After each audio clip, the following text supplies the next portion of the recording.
Aí galera, vamos desvendar por que num circuito desse aqui, certo? A impedância vista de entrada é diminuída, certo? Então, vamos falar do conceito de impedância, né?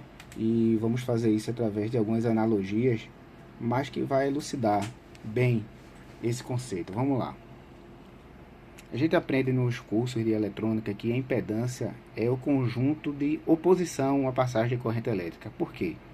Porque, na verdade, a impedância é a soma de dois tipos de oposição. Uma oposição dada pela resistência, que seria uma oposição estática. E eu vou dizer por que oposição estática. Você imagina assim a resistência como sendo uma mangueira de água que dentro dela tem areia, certo? Então, quando a água passa ali, ela vai passar com mais dificuldade porque tem muita areia dentro dela, entendeu?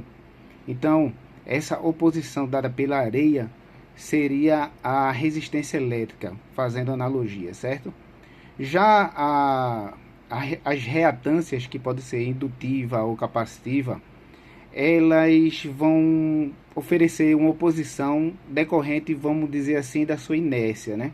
Quando, por exemplo, você carrega e descarrega numa direção ou em outra um recipiente de água, aquela oposição da inércia do próprio peso do recipiente com a água, de virar de um lado para o outro, aquele peso ali virando, aquela oposição, aquela dificuldade, fazendo uma analogia, poderia ser equiparada à reatância, certo? Então, enquanto a resistência elétrica é uma oposição estática, certo? De algo que vem do material, do comprimento da mangueira de água, da espessura da mangueira de água. Se a mangueira for mais grossa, aí a resistência vai ser menor, certo? A reatância, ela não depende do material, nem da espessura, ela depende, vamos dizer assim, do peso, de como aquele recipiente está virando de um lado para o outro, entendeu?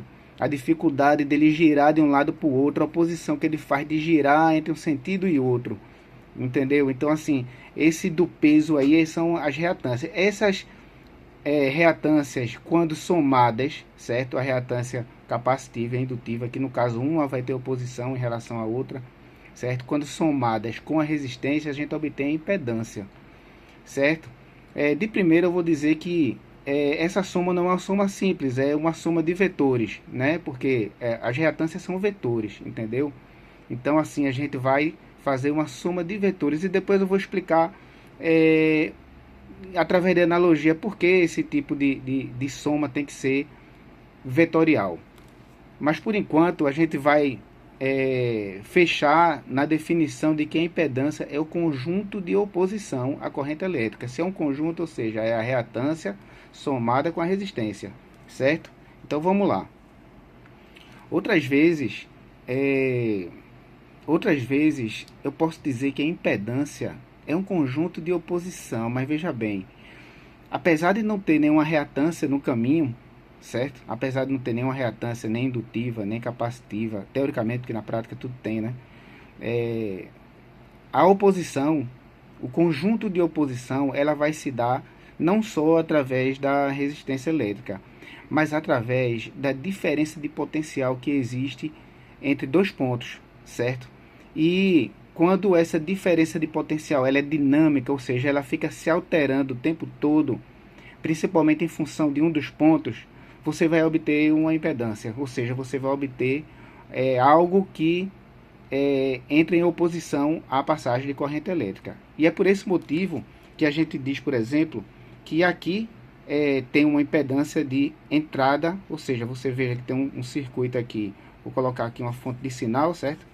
Colocando aqui, opa, deixa eu ver aqui, porque botando aqui uma fonte de sinal de CA, certo? Botando aqui. Então, assim, quando o sinal varia aqui nesse ponto, ele vai variar aqui nesse ponto também, certo? E vai variar numa proporção inversa, numa relação inversa, ou seja, se eu aumentar a tensão, tomando como a tensão, como se fosse uma força de pressão na água, vamos dizer assim. Se eu aumentar a pressão aqui, a pressão desse ponto aqui, em vez de aumentar também, ela vai diminuir, certo? Então, quando eu aumento aqui, aqui diminui. É como se eu estivesse empurrando aqui e aqui estivesse puxando, certo? Ou seja, esse ciclo aqui de eu aumentar aqui e diminuir aqui, certo? Na realidade, no final das contas, faz com que eu tenha, do ponto de vista dessa fonte aqui, eu tenho uma facilidade da corrente passar para cá, porque é como se eu estivesse empurrando as bolinhas de elétrons, vamos dizer, para cá.